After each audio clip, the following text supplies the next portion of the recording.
ನಮಸ್ಕಾರ ಕರ್ನಾಟಕ, ಹೇಗಿದ್ದೀರಾ? ಮಾನ್ಯ ಡಿ ಕೆ ಶಿವಕುಮಾರ್ಗೆ ನಮಸ್ಕಾರ, ಸ್ವಾಗತ. Karnataka CM welcome sir. ಬರ್ತಾ ಇದ್ದಾಗಲೇ ಸರ್ ಒಂದು ಹೇಳಿಕೆ ಕೊಟ್ರಿ, ನಮ್ಮ ರೈತರಿಗೆ ಒಳ್ಳೆ ನ್ಯೂಸ್ ಕೊಟ್ಟಿದ್ದೀರಾ. ಏನು ಸ್ವಾಮಿ ನಿಮ್ಗೆ ಕೊಟ್ಟಿರೋ ನ್ಯೂಸು? 9600 ಎಕರೆ ಜಮೀನು ಅಂದರೆ ಸುಮ್ಮನೆನಾ ಸರ್? ಅದು ಬರಡು ಭೂಮಿ ಆಗಿದ್ರಾ ಹೋಗ್ಲಿ ಬಿಡಿ ಸರ್, ಅತ್ತಾಗಿ ಏನಾರ ಮಾಡ್ಕೊಂಡು ಸ್ಮಾರ್ಟ್ ಸಿಟಿನಾರು ಮಾಡಿ, ಪ್ರೇಮ ಸಿಟಿನಾರು ಮಾಡಿ ಅಂತ ಬಿಟ್ಬಿಡ್ಬೋದಾಯಿತು. ಇವತ್ತು ಆ ಒಂದು ಹಸಿರು ತೋಟ, ಆ ಒಂದು ಪ್ರದೇಶ ನೋಡ್ತಾ ಇದ್ರ ಸರ್. ಆಹಾ, ಮಾವು, ತೆಂಗು, ಬಾಳೆ, ಅಡಿಕೆ, ಅಲ್ಲಿರ್ತಕ್ಕಂತಹ ತರಕಾರಿ, ಸೊಪ್ಪು ಇತ್ಯಾದಿ ಬಹಳ ಸುಂದರ ಸರ್, ನೋಡೋಕೆ ಅದ್ಭುತ. ಈಗಾಗಲೇ ಬೇಜಾನ್ ರಾಜಕೀಯದವರು, ಸ್ವಸಹಾಯ ಸಂಘದವರು, ಹೋರಾಟಗಾರರು, ರೈತರು, ನಮ್ಮಂಥ ಹೆಣ್ಮಕ್ಳು, ಹೋರಾಟ ಮಾಡೋ ಹೆಣ್ಮಕ್ಳು ಎಲ್ಲ ಹೋಗಿ ಬಂದಿದ್ದಾರೆ. ಏನು ಮಾತಾಡ್ತಾ ಇದ್ದಾರೆ, ಏನು ಮಾಡ್ತಾ ಇದ್ದಾರೆ? ಆದರೆ ನಾನೊಂದು ಹೇಳ್ಕತೆ ಇದ್ದೆ. ಮಾನ್ಯ ಡಿ ಕೆ ಶಿವಕುಮಾರ್ ಅವರು ಸದ್ಯಕ್ಕೆ DCM ಆಗಿದ್ದಾರೆ, ಮುಖ್ಯಮಂತ್ರಿ ಆದಮೇಲೆ ಒಳ್ಳೆ ಅಭಿಪ್ರಾಯ ಬರ್ಬೋದೇನೋ ಅಂದ್ಕೊಂಡೆ. ಮುಖ್ಯಮಂತ್ರಿ ಆದಮೇಲೆ ರೈತರ ಜಮೀನ ಸರ್ವನಾಶ ಮಾಡಲೇಬೇಕು ಅಂತ ಬಂದೇ ಬಿಟ್ರಲ್ಲ ಸರ್. ಯಾಕೆ?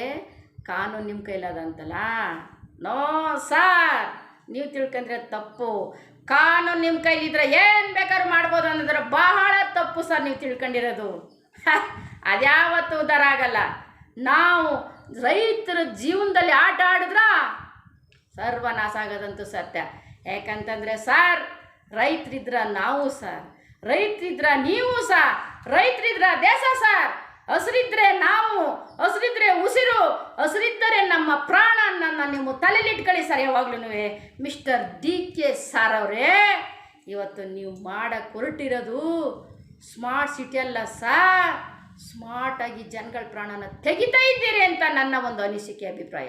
ಎಸ್ ವೀಕ್ಷಕರೇ, ನಾವು ವಿಷಯಕ್ಕೆ ಬಂದ್ಬಿಡೋಣ.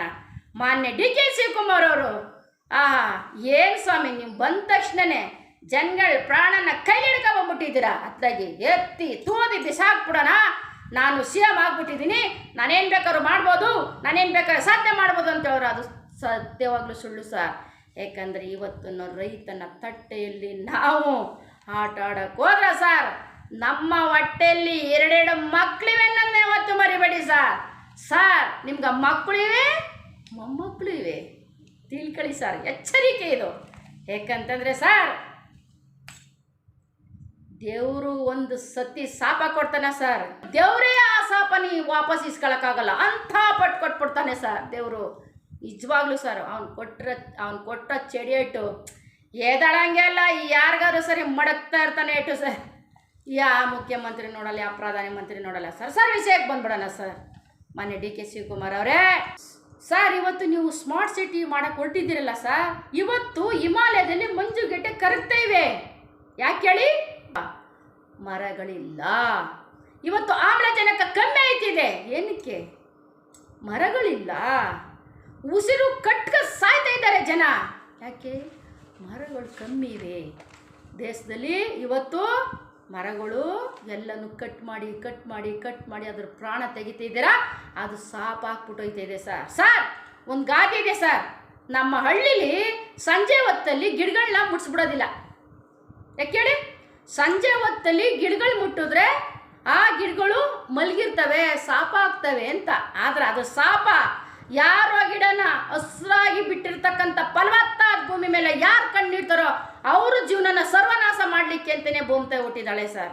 ನೀವು ಹೇಳ್ಬೇಕದೇನಿಲ್ಲ, ದೇವರ ಆ ಶಾಪ ಹಾಕ್ತಾನ. ಆದರೂ ಸರ್, ಒಂದು ಮಾತ್ರ ಸತ್ಯ ಸರ್, ಇವತ್ತು ಸ್ಮಾರ್ಟ್ ಸಿಟಿ ಮಾಡಕ್ಕೆ ಹೊರಟಿರೋ ನೀವು ಬಡವ್ರ ಜೀವನ ಮೇಲೆ, ಬಡವ್ರ ತಟ್ಟೆ ಮೇಲೆ, ರೈತರ ತಟ್ಟೆ ಮೇಲೆ ಆಟ ಆಡಬೇಡಿ ಸರ್. ರೈತರ ಕೆರೆಗಳೆಲ್ಲ ಉದ್ಧಾರ ಮಾಡಿ, ಎಲ್ಲಿ ಕೆರೆಗಳಿದ್ದಾವೋ ಅವನ್ನೆಲ್ಲ ಕಟ್ಟಿ ನೀರು ಬರೋ ಮಟ್ಟಿಗೆ ಮಾಡಿ ಸರ್. ಅಭಿವೃದ್ಧಿ ಮಾಡಿ, ಎಲ್ಲೆಲ್ಲಿ ಮನೆ ಮುಂದೆ ಯಾರ್ಯಾರು ಖಾಲಿ ಮನೆ ಇದ್ದದೋ ಅವ್ರಿಗೆಲ್ಲ 2 ಗಿಡ ನೆಟ್ಟಿ ಅಲ್ಲಿ ಹಸುರನ್ನ ಕಾಪಾಡಬೇಕು ಅಂತ ಹೇಳಿ ಸರ್. ಅಲ್ಲಿ ಒಂದು ಉಸಿರಾಗುತ್ತೆ, ಅಲ್ಲಿ ಒಂದು ಜನನ, ಆ ವಯಸ್ಸಾಗಿರೋ ಅಜ್ಜದಿರನ್ನ ತಾತದಿರನ್ನ ಉದ್ಧಾರ ಮಾಡುತ್ತೆ ಆ ಒಂದು ಆಕ್ಸಿಜನ್. ಅದು ಬಿಟ್ಬಿಟ್ಟು ನೀವು 9600 ಎಕರೆ ನೀವು ಕಡಿಯೋಕೆ ಹೊರಟಿದ್ದೀರಲ್ಲ ಸರ್, ಇದೆಷ್ಟರ ಮಟ್ಟಿಗೆ ನ್ಯಾಯ ಸ್ವಾಮಿ? ಮಳೆ ಸರಿಯಾದ ಸಮಯದಲ್ಲಿ ಬರುತ್ತಿಲ್ಲ, ಬಿಸಿಲು ಜಾಸ್ತಿ ಆಗಿದೆ. ಅದಕ್ಕೆ ಕಾರಣ ಏನು ಗೊತ್ತಾ ಸರ್? ಕಾರಣ ಮರಗಳಿಲ್ಲ. ಮರಗಳಿಲ್ಲದ ಕಾರಣ ನಾವಿವತ್ತು ಆಮ್ಲಜನಕದ ಕೊರತೆಯಿಂದ ಜನಗಳು ಉಸಿರು ಕಟ್ತಾ ಇದ್ದಾರೆ. ಸರ್, ದೇವನಹಳ್ಳಿಲಿ ಮೊನ್ನೆ ಸರ್ ದೇವನಹಳ್ಳಿಲಿ ಒಂದು ಭಾಗದಲ್ಲಿ ಸರ್ ಚಕೋತಣ್ಣು ಬೆಳೀತಾರೆ. ಆ ಒಂದು ಪ್ರದೇಶದಲ್ಲಿ ಆ ಚಕೋತಣ್ಣಿಗೆ ಬಹಳ ಪ್ರಸಿದ್ಧವಾದ ಹೆಸರು ಸರ್. GI ಟ್ಯಾಗ್ ಎಂದೇ ಹೆಸರು ಪಡ್ಕೊಂಡಿದೆ ಸರ್. ಅಲ್ಲಿ ತುಂಬ ಸುಂದರವಾದ ಹಣ್ಣು, ತುಂಬ ರುಚಿಕರವಾದ ಹಣ್ಣು, ಅದಕ್ಕೆ ತುಂಬ ಪ್ರಸಿದ್ಧವಾದ ಹೆಸರು ನೋಡಿ ಸರ್, ಎಷ್ಟು ಚೆನ್ನಾಗಿದೆ. ಆ ಹಣ್ಣನ್ನು ಆ ದೇವನಹಳ್ಳಿಲಿ ಆ ಹಣ್ಣಿಗೆ ಹೆಸರನ್ನೇ ಹಾಳು ಮಾಡಿಬಿಡ್ತಿರಲ್ಲ ಸರ್, ಆ ಹಣ್ಣೆ ಮಾಯ ಮಾಡಿಬಿಡ್ತಿದ್ದಾರಲ್ಲ ಸರ್. ದೇವನಹಳ್ಳಿಲಿ ಬೆಳೀತಕ್ಕಂತಹ ಆ ಫಲವತ್ತಾದ ಭೂಮಿಲಿ ಬೆಳೀತಕ್ಕಂತಹ ಚಕೋತಣ್ಣನ್ನು ದಯವಿಟ್ಟು ಮಾಯ ಮಾಡಿಬೇಡಿ ಸರ್. ಅದು ನಮ್ಮ ದೇಶದಲ್ಲಿ ತುಂಬ ಹೆಸರು ಪಡೆದಿರೋಂಥ ಒಂದು ಹಣ್ಣು ಸರ್. ಅದನ್ನು ದಯವಿಟ್ಟು ಉಳಿಸ್ಕೊಳ್ಳಿ ಸರ್. ಇನ್ನೆಲ್ಲೂ ಬೆಳೆಯೋಕ್ಕಾಗಲ್ಲ, ಅದನ್ನು ನಾವು ತಿನ್ನಬೇಕು ಅಂತಂದ್ರೆ ಬೇರೆ ದೇಶಕ್ಕೆ ಹೋಗ್ಬೇಕಾಗುತ್ತೆ.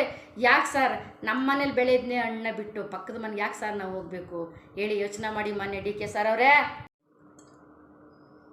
ಸರ್ DK ಸರ್ ಅವರೇ, ಅಭಿವೃದ್ಧಿ ಬೇಕು ಸರ್, ಸ್ಮಾರ್ಟ್ ಸಿಟಿನೂ ಬೇಕು ಜನಕ್ಕೆ. ಅದಕ್ಕೆ ವಿರೋಧ ನಾವು ಮಾಡಲ್ಲ, ಜನ ಯಾವತ್ತೂ ಮಾಡಲ್ಲ. ಆದರೆ ಆ ಹೆಸರಿಟ್ಕೊಂಡು ಜನಗಳು ಹೊಟ್ಟೆ ಮೇಲೆ, ರೈತರ ಹೊಟ್ಟೆ ಮೇಲೆ ಬಡಿದು ಅಭಿವೃದ್ಧಿ ಮಾಡು, ಸ್ಮಾರ್ಟ್ ಸಿಟಿ ಮಾಡು ಅಂತ ಯಾವ ನನ್ನ ಮಕ್ಕಳು ಹೇಳಿಲ್ಲ ಸರ್. ದಯವಿಟ್ಟು ಅದನ್ನು ಬಿಟ್ಬಿಡಿ ಸರ್. ನಿಮ್ಗೆ ಹೇಳ್ತಾ ಇದ್ದೀನಿ ಸರ್, ಇನ್ನೂ ಸತಿ ಪದೇ ಹೇಳ್ತಾರೆ ಅಂತ ತಿಳ್ಕೊಬೇಡಿ. ದಯವಿಟ್ಟು ನಿಮಗೂ ಮಕ್ಕಳು ಆ್ಯಂಡ್ ಮೊಮ್ಮಕ್ಕಳಿವೆ, ಅವನ್ನೆಲ್ಲ ಚೆನ್ನಾಗಿ ಕಾಪಾಡ್ಕೋಬೇಕು ಸರ್. ಪ್ರಕೃತಿನ ಉಳಿಸ್ಕೋಬೇಕು.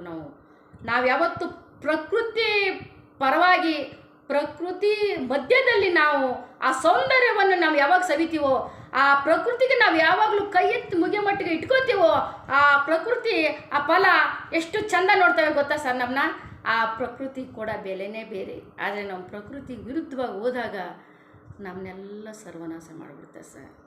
ಮಾನ್ಯ DK ಶಿವಕುಮಾರ್ ಅವರೇ, ಅದನ್ನು ಉಲ್ಟಾ ಹೋದ್ರೆ DK ಶಿವಕುಮಾರ್ ಎಂಬ ಹೆಸರಿನಲ್ಲಿ DK ಅನ್ನೋ ಹೆಸರನ್ನ ನಾವು ಉಲ್ಟಾ ಮಾಡಿ ಓದಿದ್ರೆ DK ಶಿವಕುಮಾರ್ ಅಂತ ಬರುತ್ತೆ.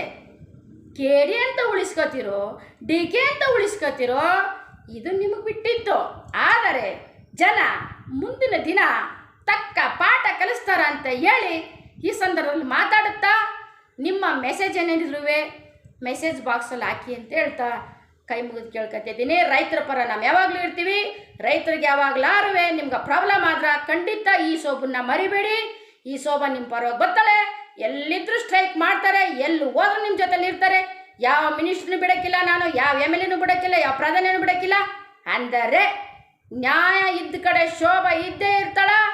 ನಾನು ಯಾವತ್ತೂ ಯಾರನ್ನು ತಿಂದಿಲ್ಲ, ಯಾರ್ದು ಬಕೆಟ್ ಹಿಡ್ದಿಲ್ಲ, ನನಗೆ ಯಾರು ದುಡ್ಡು ಬೇಕಾಗಿಲ್ಲ. ಭಗವಂತ ನಾನು ಚೆನ್ನಾಗಿಟ್ಟವನೆ. ಭಗವಂತ ಇನ್ನೂ ಆಯುಷ್ಯ ಆರೋಗ್ಯ ಚೆನ್ನಾಗಿ ಕೊಡ್ರೆ ಇದೇ ಥರ ಹೋರಾಟ ಮಾಡ್ತೀನಿ ಬಂಧುಗಳೇ. ಯಾವಾಗಲಾರು ನನ್ನ ಹೋರಾಟಕ್ಕೆ ಬೇಕಂತಾರ ಕರೆ ಮಾಡಿ, ಖಂಡಿತ ನಿಮ್ಮ ಜೊತೆಲಿ ಇರ್ತೀನಿ. ಬಿಡದಿ ರೈತರಿಗೆ ಏನು ಆಗದ ಮಟ್ಕ ಆ ದೇವ್ರ ಆಶೀರ್ವಾದ ಮಾಡ್ತಾನೆ. ಯಾವುದೇ ಕಾರಣಕ್ಕೂ ಒಂದು ಎಕರೆ ಎಲ್ಲೂ ಹೋಗಲ್ಲ. ನಿಮಗೆ ನಾನು ಕೈ ಜೋಡಿಸ್ತೇನೆ.